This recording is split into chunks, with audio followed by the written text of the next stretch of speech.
Good evening. I'm Kelda Yoon. Family, friends, and community members are gathering in Oshawa tonight to celebrate the life of a woman killed in a horrific 9-vehicle crash exactly 1 month ago. 41-year-old Christine Potes being honored at a candlelight vigil on the beach where she used to run. Dale Manukduk was there and has more on how she's being remembered. To bring some light into our sorrow. The community of Oshawa coming together to support Katrina Potes and Samantha Paul, who lost their sister Christine Potes, pictured here on the right. It's the everyday presence that we'll never get back, and that just leaves us with a hole in our hearts and just a hole in our lives. Police say on August 10th, a black Mercedes was speeding down Risson Road South and crashed into a white Nissan. That caused a chain reaction of crashes. The Mercedes then barreled into a roadside chip truck with staff inside and a customer waiting for food. I don't think I was ever so scared in my life. I remember screaming at my coworker, "Get out of the truck, get out of the truck." I just am disgusted that he got out of his vehicle and chased his dog. Meanwhile, people are in these vehicles that are on fire right beside us. 9 people were injured. Christine Potes was pronounced dead at the scene. About 90 minutes later, police went to her home and knocked on the door to let her husband know. It's your worst nightmare. It's your worst nightmare. You don't think it's going to happen to you. Everyone says this is unthinkable, but it's only unthinkable because it doesn't happen to you. And when it does, that's when it's real. The two met in Toronto 8 years ago and moved to Oshawa in 2021. Potes loved to run on the beach where the vigil was held, not too far away from their home. I miss just the noise in the house that she brought. When you have noise in a house, it's life. And now there's an eerie quietness that I'm not really used to. Potes loved music. Her favorite songs were sung in honor of her. Her eldest sister, Samantha, remembers fondly. Just being in the car with her and just chit-chatting, and, you know, we've road tripped to concerts before. We've just, enjoyed just sister time. The family is suing the driver of the black Mercedes, 40-year-old Lorne Nicholson of Toronto. He's facing a number of criminal charges, including operation causing death. While that brings some relief to Potes' loved ones, they also feel real justice will never be served because he will eventually be a free man and... Me and Samantha don't get to grow old with our sister. Potes is the 12th fatality on Durham roads this year. Dale Manukduk, CBC News, Oshawa. Sentencing is now underway for a Toronto police officer who was convicted earlier this year for numerous offenses, including stealing credit cards from dead people. Constable Boris Borisov made an appearance in a Newmarket court today. Chris Glover has more. Boris Borisov sat emotionless in court as the sentencing submissions from the Crown and the defense were tabled before the justice today. The Crown is asking for 7 years in penitentiary, calling him a fraudster in uniform. In May, the Toronto officer was found guilty of 15 offenses, including stealing from dead people who he was tasked with investigating, taking credit cards from them, and a luxury watch in one case. Also accused of falsifying police records in an attempt to cover it all up. Borisov testified in his own defense at his trial, denying it, but the judge decided that his testimony was riddled with lies as she found him guilty. Now, he was originally given bail, but he is back in custody after allegedly trying to flee the country. Back in August, he was arrested at a Montreal airport. A Toronto police source tells CBC News that he allegedly attempted to use a fraudulent passport to board a flight to Europe, and he was charged for violating his bail conditions for not leaving Ontario. He'll be tried separately for that charge, but the focus of these proceedings is really on those 15 offenses that he was found guilty of back in May. The defense asking the judge to take into account his volunteer work and his many years as a Toronto police officer dating back to 2005, arguing that a 7-year sentence is too harsh for a first-time offender. offender. Borisov also submitted a letter in his own defense saying policing was his life's work, but through alcohol addiction and PTSD that he sustained on the job, he lost his way, he became emotionally numb, and he has now completed a successful run at a rehab center in Guelph. He says that he's come to terms with his crimes. Now, it's important to note out that we've also found out that originally in April of 2022, when he was arrested, he was suspended with pay. We now have it confirmed through Toronto Police that he is suspended without pay, and that is as of August 30th, 2024. The judge will now assess all of the sentencing submissions that she's received from the Crown and the defense, and she's expected to make a decision on sentencing later on this fall. Chris Glover, CBC News, Newmarket. Police are searching for multiple suspects tonight after a shooting in Mississauga that left one person injured. It happened in the area of Mississauga Road and Self-Service Road just before 4 a.m. Our patrol officers arrived on scene, located a female victim who had been suffering from obvious signs of trauma. They rendered first aid assistance to the victim, and subsequent to that, paramedics arrived who transported that female to a trauma center with life-threatening injuries. And the victim still remains at the hospital and is fighting for her life. The victim was found in a Lamborghini SUV. Police believe she was driving when she was shot. There were 2 other passengers in the car who were not injured. Food bank usage has skyrocketed in recent years, and the latest numbers are stark. They show more than 1 million Ontarians used food banks in the last year, with more than 7 million visits during that time period. Ellie Chiasson has more. Between April 2023 and March 2024, more than 1 million people accessed a food bank in the province. That's up 25% compared to the year before. I want to remind everyone that these numbers are not just statistics. They are adults, seniors, and children who live in our communities. Today, Feed Ontario, which is a coalition of hunger relief organizations, says enough is enough. I'm sure I can speak for the food bankers here when I say that we are tired of breaking records. They're calling on the province to increase funding to social services. For its part, the province says they've taken a number of steps to make life more affordable and that children don't go hungry, including boosting student nutrition programs, ODSP rates, and funding for children with disabilities. Also, quote, our government is doing our part to work with municipal partners to build a more responsive, efficient, and person-centered social assistance system through ongoing centralized delivery and other digital initiatives. There's a lot of money spent on a lot of things, but clearly it's not the right things if 1 million people still have to go to a food bank. Refugees are among the food bank users. When I get a job, after earning some money, I think I'll see what to do next. Those picking up food hampers at the Lighthouse Food Bank say they're grateful to have it, but queuing for food hampers can be a painful, at least unsustainable experience. I'm not okay because when I'm not working and sometimes I feel depressed.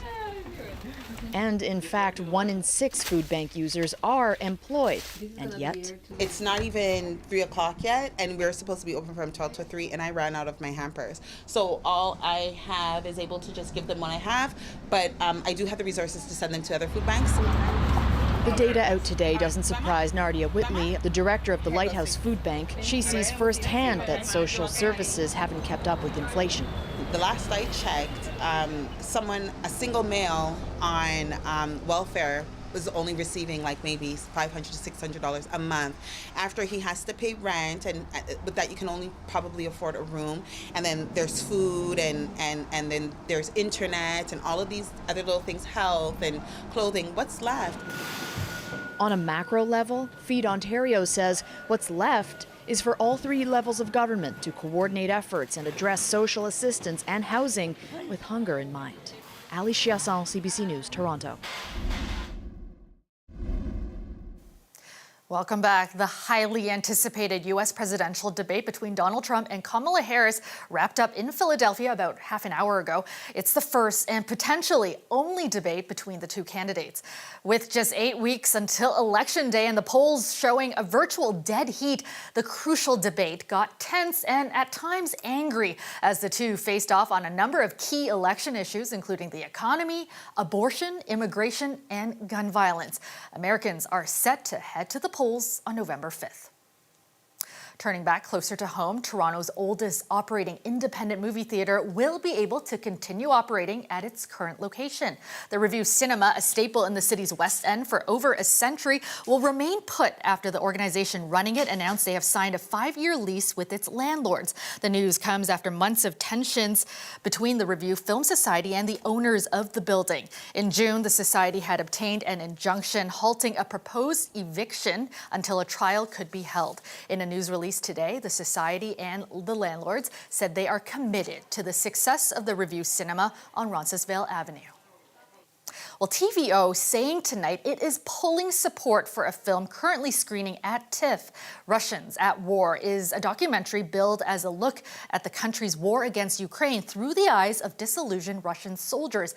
But some say the film, which received funding from the Canada Media Fund through TVO, is nothing more than Russian propaganda. Tonight, TVO, who earlier defended its support, says it will respect feedback and review the funding process.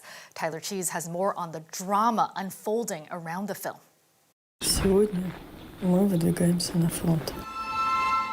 Russians at War is a documentary from the perspective of Russian soldiers in the war between their country and Ukraine. A description on the TIFF website says the film depicts soldiers' disillusionment with the war as they learn the story they were sold in Russia is false. Stop this movie! Stop this movie! But a number of people who showed up to protest the film's TIFF premiere are taking issue with that narrative. This film tries to whitewash crimes of Russian soldiers in Ukraine. It blurs the responsibility of the soldiers doing their crimes in Ukraine. It tries to equate the aggressor and victim. Because this is a Russian propaganda film, it shouldn't be here. The film received $340,000 from the Canadian Media Fund, a public-private partnership between the Department of Canadian Heritage and the Canadian cable industry. This is absolutely unthinkable that this movie is shown in a democratic country like Canada, being funded by our money. They're also calling out Russian-Canadian director Anastasia Trofimova as biased. Trofimova has previously worked for Russia Today, the international arm of Russian state-controlled television. She also worked for Radio Canada's Moscow bureau before it was closed by Russia in 2022. In a statement to CBC, the director responded to the criticism, saying in part, "This is an anti-war film made at great risk to all involved, myself especially. I unequivocally believe that Russia's invasion of Ukraine is unjustified and illegal," adding she hopes the film will be assessed and discussed on its own merits and will ultimately help to end the war. The TVO Media Education Group, which approved the funding, has also issued a statement defending the director and the film's content, saying it shows the increasing disillusionment of Russian soldiers as their experience at the front doesn't jive with the media lies their families are being told at home. Canada's Deputy Prime Minister, who's of Ukrainian heritage, has denounced the film. And we as a country have to be very, very clear that there can be no moral equivalency in our understanding of this conflict. It's not right for Canadian public money to be supporting the screening and production of a film like this. Ukrainian officials wanted to see TIFF pull the documentary from its lineup, but the premiere went ahead as planned. 3 more screenings are on the schedule later this week. There shouldn't be a stage for Russia, and of course Russian soldiers must be at the International Criminal Court, but not at the Toronto International Film Festival. CBC reached out to TIFF for a statement but did not receive a response in time for broadcast. Tyler Cheese, CBC News, Toronto. Canadian musician Jacob Hogard is applying for bail pending a Supreme Court of Canada appeal of his conviction. A bail hearing was held in a Toronto court today. Megan Fitzpatrick has those details. A virtual hearing was held today where Jacob Hogarth did not appear. A defense lawyer made arguments on his behalf. Hogarth has been in jail now for a few weeks since he lost his appeal at the Ontario Court of Appeal. He had been out on bail already, pending that appeal process playing out. That appeal had followed his conviction in 2022 on one count of sexual assault causing bodily harm. He was found not guilty on a separate charge related to a second woman. He was sentenced to 5 years in prison for that conviction, but he didn't start serving that sentence until that appeal process had played out. Now he's applying for bail again while he seeks leave to appeal at the Supreme Court of Canada. So he has filed an application with the top court to review the case. It likely will take the Supreme Court a couple of weeks, if not months, to decide whether they will hear the case. So in the meantime, his lawyer is arguing that Hogarth should be released from custody while that decision is being made by the Supreme Court. In the hearing today, his defense lawyer argued that Hogarth meets all the criteria for release, including that he's not a threat to public safety. His lawyer argued that he's always complied with past bail conditions. In total, he's been out on bail for about 6 years since he was first arrested and charged. Also saying that he's always surrendered to authorities when required, and that they think they have a strong case filing this appeal at the Supreme Court. As part of this application for bail, Hogarth himself filed an affidavit saying that he's currently in protective custody or solitary confinement at the prison where he's being held out of concerns for his personal safety. Now, the Crown is opposing this bail application, arguing that Hogarth should remain in custody and urging the judge overseeing this bail hearing today to reject the defense's request. The judge saying she intends to make a decision quickly, hopefully this week, she told the lawyers. Megan Fitzpatrick, CBC News, Toronto. It's the dawn of what could be a new era in space flight. SpaceX successfully launched its Polaris Dawn mission early this morning. The multi-day mission could prove historic in more ways than one. Copy, 1 Alpha. Vehicle is pitching downrange. Stage 1 propulsion is nominal. This mission could see the first ever spacewalk by an all-civilian crew if everything goes off without a hitch. A senior science reporter, Nicole Mortellero, is here to talk more about this. Now, this is a very exciting day. What lies ahead? Well, yes, this is very exciting because there is something very special coming ahead. But right now, the astronauts are in an orbit. They've reached an orbit of roughly 1,200 kilometers. That is the highest since the Apollo missions in 1972. They are going to orbit eventually at 1,400 kilometers, and they're going to be doing experiments. They're doing a lot of health experiments. And actually, one of the interesting things is that they're going to be flying in and out of the Van Allen radiation belt, and that protects us from space radiation. So if you're out of it, so it's going to be really interesting to see their experiments and what they're doing in the days ahead. But there's coming, day 3 of the mission, there's going to be a spacewalk. First all-civilian spacewalk. Incredible and quite daunting as well, right? So how risky is this, a first all-civilian spacewalk? Well, first, it's important to know that they have been trained. And, Anna Menon tells us what to expect. It was incredible training. Some of the most memorable training we've done. For the centrifuge training, the purpose is to go through both a launch and a reentry as well as a launch escape mission profile in this human centrifuge that's spinning you around and imparting forces on your body that are similar to the ones that we will experience when we go through those operations actually in space. So they've been training. Yeah. This is really important. Yes. The orbit, once they're in orbit, when they're launching, when they're landing, and the spacewalk, they've been training for 2.5 years. It's risky. Every spacewalk is risky. Yeah. But with this, it's actually riskier.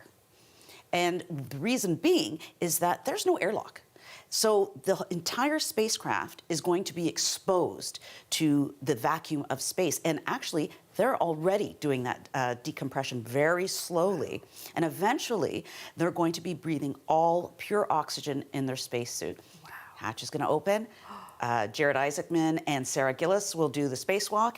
And then the other astronauts will be strapped in the vacuum of space. This is so exciting. And this, as you were mentioning, it happens on day 3. Yes, day 3 of the mission. Since it lifted off today at 5 o'clock in the morning, like 5:30 in the morning, it's kind of like, will it be Thursday or Friday? We're not sure yet. They haven't given us the specifics. But of course, you'll be tracking it all, and hopefully we'll have you back here to talk all about it when they do go on that spacewalk. Very exciting. Thanks so much, Nicole. CBC senior science reporter Nicole Mortellero. Thanks so much again. All right, Colette Kennedy joins us now with a look at the forecast. And Colette, we can expect some summer-like temperatures to make a comeback. Yeah, that's right. Here we go. I mean, we're not quite to fall yet, but it is coming. And yeah, it's more summer-like, even a little bit of humidity coming our way. And it's going to be quite a stretch where we'll have dry conditions and the temperatures above seasonal. Now, a normal high, if we want to get to seasonal, would be 22 degrees, a normal low about 12. And we were very close to that through today with that high just above at 23. And the low slightly cooler. We knew we had some single digits to the north of us overnight last night. Well, some of the daytime highs beyond, if you look towards southwestern Ontario, Windsor at 25. And in fact, our neighbors a little bit further west, like Winnipeg, around 27 for the high today. So that's where some of that warmth is. That is coming our way. And as that ridge sets up, it just really is going to be holding on over top of us for several days through this week, into the weekend, and perhaps into a portion of next week. Now, in terms of any cloud cover or chance of showers, the slightest chance as we go into Wednesday, but that's not really for the GTA. That's further towards the north, Huntsville, Parry Sound, over towards Peterborough. Smith Falls into the Ottawa Valley, a very, very slim chance through there. Now, something I do want to show you, because we don't have that much weather to be speaking of, but we do have, with some of the wildfires in the west, some smoke coming our way over the next few days. Now, this looks very dramatic, but this is integrated, okay, going up like a column through the atmosphere. If I just show you at the surface and looking here at our legend, it's going to be more minor, but if you do have any kind of respiratory issues, then you may notice it as we get through the next couple of days and get into some of that hazy sky as we get a bit of humidity coming our way as well. So for tonight, that low dropping down to seasonal, 12 degrees here. Sunrise, by the way, tomorrow morning, just before 7 o'clock, and it sets at 7:33. 25 for the high tomorrow, but feeling like we're at 27. And speaking of 27, with sunshine Thursday, we will get there Friday as well, and it will feel like we're closer to 30 or even 31. So some very nice weather and a stretch of it coming our way, Kelda. Yeah, the heat is back. Thanks so much, Colette. You're welcome.